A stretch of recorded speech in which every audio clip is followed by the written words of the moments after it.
ഒരുപാട് യൂട്യൂബേഴ്സിന്റെ positive review കണ്ടിട്ടാണ് കൽക്കി കാണാനായിട്ട് പോയത്. സത്യം പറഞ്ഞാൽ ഫസ്റ്റ് ഹാഫ് എന്ന് പറയുന്നത് ഇത്രത്തോളം ബോറടിപ്പിച്ച ഒരു ചിത്രം വേറെ ഇല്ല ഈ അടുത്ത കാലത്ത്. പൗരാണിക കഥ പറയുന്നുണ്ടെങ്കിലും ഒരുപാട് പഴയ കാലത്തെ ഒട്ടും ഏക്കാത്ത കുറെ കോമഡികളൊക്കെ അതിനകത്ത് ചെയ്തു വെച്ചിട്ടുണ്ട്. പക്ഷെ അതൊന്നും ജനങ്ങൾക്ക് ഒരിക്കലും ഒരു കൺവേ ചെയ്യുന്ന രീതിയിലേക്ക് വന്നിട്ടില്ല. ആദ്യത്തെ സീൻ എന്ന് പറയുന്നത് AI ക്രിയേറ്റ് ചെയ്ത ഒരു മഹാഭാരത യുദ്ധമായിരുന്നു. വളരെ നന്നായിരുന്നു സംഭവം കാണാൻ വേണ്ടിയിട്ട്. 3D ആയിരുന്നു കണ്ടത്. പക്ഷെ 3D എന്ന് പറയുന്ന ഒരു സംഭവത്തിലേക്ക് വരുന്ന സമയത്ത് നമ്മൾ പണ്ട് കണ്ടു മറന്ന പല 3D സിനിമകളിലും അറ്റ്ലീസ്റ്റ് ഒരു കുന്തമെങ്കിലും അടുത്തേക്ക് വരുന്ന ഒരു സീനെങ്കിലും നമ്മൾ പ്രതീക്ഷിക്കും അല്ലെ. ഒരു മഹാഭാരത യുദ്ധം ബേസ്ഡ് ആയിട്ടുള്ള ഒരു കഥ അല്ലെങ്കിൽ ഒരു പുതിയ ടെക്നോളജിയിലൊക്കെ വരുന്ന സമയത്ത് എന്തായാലും അങ്ങനെയുള്ള മാറ്റങ്ങളൊക്കെ നമ്മൾ പ്രതീക്ഷിക്കും. പക്ഷെ ഒരൊറ്റ അമ്പോ ഒരൊറ്റ ഗതയോ ഒരൊറ്റ കല്ലോ നമ്മുടെ ദേഹത്തേക്ക് തെറിക്കുന്ന ഒരു നല്ല ഫീല് പോലും ഇല്ലാതിരുന്ന ഒരു 3D ഫിലിം ആയിരുന്നു കൽക്കി എന്ന് പറയുന്നത്. 3Dയിലൊന്നും കാണേണ്ട ഒരു ആവശ്യമില്ല. എനിക്കൊന്ന് 2Dയിലായിരിക്കും ഇത് പിന്നെയും കാണാൻ ഒരു രസമുണ്ടാകുന്നെന്ന് എനിക്ക് തോന്നുന്നത്. അതുപോലെ തന്നെ ഫസ്റ്റ് ഹാഫിനെ കുറിച്ച് ഞാൻ പറഞ്ഞു, ഒരുപാട് ലാഗ് അടിപ്പിക്കുന്ന സീനുകളൊക്കെ ഉണ്ടായിരുന്നു. എന്തിനാണ് പ്രഭാസ് എന്ന് പറയുന്ന നടൻ ഈ ചിത്രത്തിൽ എന്ന് പോലും ഫസ്റ്റ് ഹാഫിൽ ഞാൻ ചിന്തിച്ചിട്ടുണ്ടായിരുന്നു. പക്ഷെ ശരിക്കും ഫസ്റ്റ് ഹാഫിന്റെ പകുതിയോട് കൂടിയിട്ട് ആ ചിത്രത്തിന്റെ ഗതി മൊത്തം മാറ്റിമറിക്കുന്ന രീതിയിലാണ് അമിതാഭ് ബച്ചന്റെ ക്യാരക്ടറായിട്ടുള്ള അശ്വത്ഥാമ വന്നിട്ടുണ്ടായിരുന്നത്. ശരിക്കും പറഞ്ഞാൽ ഇങ്ങനെ ഒരു കഥാപാത്ര സൃഷ്ടി അല്ലെങ്കിൽ ഇങ്ങനെ ഒരു കഥാപാത്രത്തെ വളരെ ഭംഗിയായി തന്മയത്വത്തോടു കൂടി 6 അടിക്ക് മുകളിൽ പൊക്കമുള്ള ഒരു മനുഷ്യനാണ് അമിതാഭ് ബച്ചൻ എന്ന് പറയുന്നത്. പക്ഷെ അദ്ദേഹത്തിന്റെ വലിപ്പത്തെ ഇച്ചിരി കൂടെ കൂട്ടിക്കൊണ്ട് ആ സ്ക്രീനിൽ കാണിക്കുന്ന രീതിയിൽ അല്ലെങ്കിൽ ആ കഥാപാത്രത്തിന് കൃത്യമായിട്ടുള്ള വേഷപ്പകർച്ച നൽകുന്ന രീതിയിൽ അല്ലെങ്കിൽ അദ്ദേഹത്തിന്റെ മേക്കപ്പിൽ പോലും അത്ര ഭംഗിയായ രീതിയിൽ അവതരിപ്പിക്കാൻ ആ കഥാപാത്രത്തെ അദ്ദേഹത്തിന് സാധിച്ചു എന്നുള്ളതാണ് ഏറ്റവും പോസിറ്റീവായിട്ടുള്ള ഒരു കാര്യം. ശരിക്കും പറഞ്ഞാൽ അമിതാഭ് ബച്ചന്റെ ക്യാരക്ടർ തന്നെയാണ് ഈ ചിത്രത്തിൽ ഏറ്റവും മുൻപന്തിയിൽ നിൽക്കുന്ന ഒരു കഥാപാത്രം. ഞാൻ പറഞ്ഞല്ലോ, പ്രഭാസ് എന്ന് പറയുന്ന കഥാപാത്രം എന്തിനാണ് എന്ന് പോലും ചിന്തിക്കുന്ന രൂപത്തിൽ ആദ്യത്തെ പകുതിയിൽ വന്നെങ്കിലും രണ്ടാം പകുതിയാണ് ശരിക്കും പറഞ്ഞാൽ ചിത്രത്തിന്റെ ഗ്രാഫ് ഇങ്ങനെ ഉയർന്നു കയറുന്നത്. ആദ്യത്തെ പകുതിയുടെ എല്ലാ ക്ഷീണവും തീർക്കുന്നത് രണ്ടാം പകുതിയിലാണ്.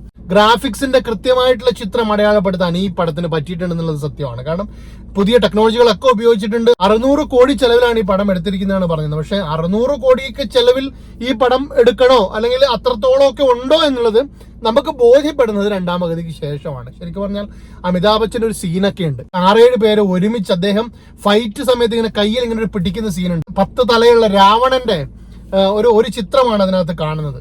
സത്യം ഗംഭീരമായിട്ടുള്ളൊരു സീനായിരുന്നു അത്. അതുപോലെ പല ഫൈറ്റിംഗ് സീനുകളും എടുത്തു പറയേണ്ടതാണ്. അതുപോലെ തന്നെ ദീപിക പത്കോണിന്റെ ക്യാരക്ടർ, അതുപോലെ തന്നെ വില്ലന്മാരുടെ ക്യാരക്ടർ ഒക്കെ വളരെ നന്നായിരുന്നു. സത്യം പറഞ്ഞാൽ ഇതൊരു ബിഗിനിങ് ആണ്. സെക്കൻഡ് പാർട്ടാണ് വരാനിരിക്കുന്നത്. ആ സെക്കൻഡ് പാർട്ടിൽ കമലഹാസന്റെ ഒരു കഥാപാത്രമുണ്ട്. കാരണം അദ്ദേഹത്തിന്റെ തുടക്കത്തിലുള്ള കഥാപാത്രം എന്ന് പറഞ്ഞാൽ മെലിഞ്ഞ് ശോഷിച്ചൊരു മനുഷ്യൻ. കൂടുതൽ കഥ ഞാൻ പറയുന്നില്ല, അതാണ് സെക്കൻഡ് പാർട്ടിലേക്ക് പറഞ്ഞു വെക്കുന്ന കഥാപാത്രം എന്ന് പറയുന്നത്. ശരിക്കും സെക്കൻഡ് പാർട്ടിലെ കൽക്കി ഇതിനേക്കാളൊക്കെ ഗംഭീരമാകും എന്നുള്ള കാര്യത്തിൽ യാതൊരു തർക്കവുമില്ല. പക്ഷെ തുടക്കത്തിൽ തന്നെ ഒരുപാട് ലാഗ് അടിപ്പിച്ചു എന്ന് പറയുന്നതിൽ ഒരു വിഷമവുമില്ല. കാരണം നമ്മളെല്ലാവരും പ്രേക്ഷകരാണ്, നമ്മളെല്ലാവരും കണ്ടതാണ്. സെക്കൻഡ് പാർട്ടിലേക്ക് വരുന്ന സമയത്ത് തീർച്ചയായിട്ടും പടത്തിന്റെ ഗതി മൊത്തം മാറുന്നുണ്ട്.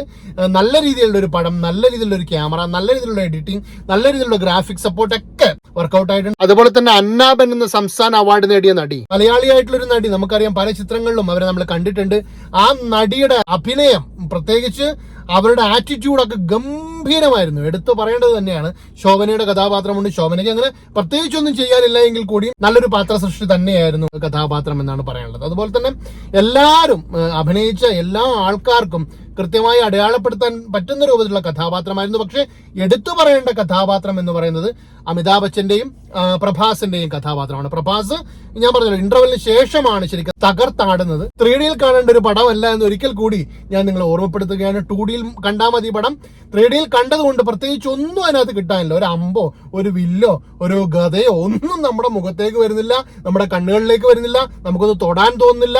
വെറുതെ 1-2 സീനുകൾ മാത്രമാണ് 3D എഫക്റ്റ് ആയിട്ട് നമുക്ക് ഇതിനകത്ത് കാണാൻ വേണ്ടി പറ്റുന്നത്. അല്ലാതെ ഒരു ഗുണവും 3Dയെ കണ്ടതുകൊണ്ട് ഉണ്ടാവുന്നില്ല എന്നാണ് എനിക്ക് പറയാനുള്ളത്.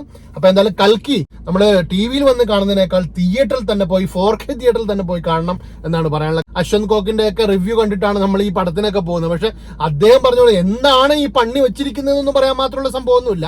അത് ഇന്റർവെല്ലിന് ശേഷം മാത്രമേ ഉള്ളൂ. ടോട്ടാലിറ്റി പറയുമ്പോൾ ഇത്രത്തോളൊന്നും ഭീകരമായി പൊക്കി വെക്കേണ്ട ഒരു പടമായിട്ട് തോന്നിയിട്ടില്ല. അമിതാഭ് ബച്ചൻ, കമൽഹാസൻ, പ്രഭാസ്, നമ്മുടെ ദുൽഖർ സൽമാൻ അടക്കമുണ്ട്. ദുൽഖർ സൽമാൻ പൈലറ്റ് ആയിട്ടുള്ള ഒരു കഥാപാത്രമാണ്. വളരെ ചെറിയൊരു കഥാപാത്രമാണ് അദ്ദേഹം ചെയ്തത്. ആ ചെറിയ കഥാപാത്രം ആണെങ്കിൽ കൂടിയും അത് കൃത്യമായിട്ട് എന്താണ് ഈ പറയുന്ന പ്രഭാസിന്റെ കഥാപാത്രം എന്ന് നമ്മളെ മനസ്സിലാക്കി തരാൻ ഈ പറയുന്ന ദുൽഖർ സൽമാന്റെ കഥാപാത്രത്തിന് കഴിയുന്നുണ്ട് എന്നുള്ളതാണ് കൃത്യമായിട്ടുള്ള ഒരു ചിത്രം എന്ന് പറയുന്നത്. അതുപോലെ തന്നെ പ്രഭാസ് എന്ന് പറയുന്ന കഥാപാത്രം പൂർണ്ണമായിട്ടും വ്യക്തിപരമായ അല്ലെങ്കിൽ സെൽഫിഷ് മൈൻഡോട് കൂടി പ്രവർത്തിക്കുന്ന ഒരു കഥാപാത്രമാണെന്ന് ആദ്യം പറയാൻ ശ്രമിക്കുന്നുണ്ട് എങ്കിലും പിന്നീട് പോകെ പോകെ ആ പടത്തിന്റെ ഗതി മാറുന്നത് കൃത്യമായി നിങ്ങൾക്ക് മനസ്സിലാക്കാൻ വേണ്ടി സാധിക്കും. എന്തായാലും ഒരു വിഷ്വൽ ട്രീറ്റ് തന്നെയായിരുന്നു കൽക്കി എന്ന് പറയുന്ന ചിത്രം. നാഗ അശ്വിന്റെ ഏറ്റവും നല്ല ചിത്രങ്ങളിൽ ഒന്ന് തന്നെയായിരിക്കും കൽക്കി എന്നുള്ള കാര്യത്തിൽ യാതൊരു തർക്കവുമില്ല. പക്ഷെ റിവ്യൂസ് ഒക്കെ കണ്ട് ഒരുപാട് പ്രതീക്ഷകളോടെയാണ് നിങ്ങൾ ഈ പടത്തിന് പോകുന്നതെങ്കിൽ അത്രത്തോളൊന്നും പ്രതീക്ഷകൾ നിങ്ങൾക്ക് ആദ്യത്തെ ഹാഫിൽ കിട്ടിയിട്ടില്ലെങ്കിലും സെക്കൻഡ് ഹാഫിൽ ഇതിന്റെ ഗ്രാഫ് ഇങ്ങനെ ഉയർന്നു പോയി നമ്മുടെ രോമമൊക്കെ ഇങ്ങനെ എഴുന്നേറ്റ് നിൽക്കുന്ന ചില രംഗങ്ങളൊക്കെ ഉണ്ട്.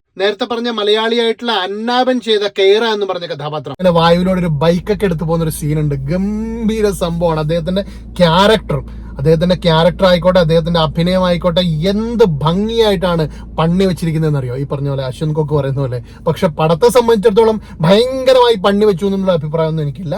പടം എന്തായാലും കാണണം, ഒരു തവണയെങ്കിലും നിങ്ങൾ തിയേറ്ററിൽ പോയി കാണണം, എല്ലാവരും കാണണം നാഗ അശ്വിന്റെ കൽക്കി. എന്തായാലും രണ്ടാം ഭാഗത്തിന് വേണ്ടി നമുക്ക് കാത്തിരിക്കാം. പ്രിയപ്പെട്ടവരെ, ആദ്യമായിട്ടാണ് നിങ്ങൾ ഈ ചാനൽ കാണുന്നതെങ്കിൽ ഉറപ്പായിട്ടും സബ്സ്ക്രൈബ് ചെയ്യാൻ മറക്കരുത്. കൂടെ ഉണ്ടാവണം. പുതിയ വീഡിയോയ്ക്കായി കാത്തിരിക്കുക.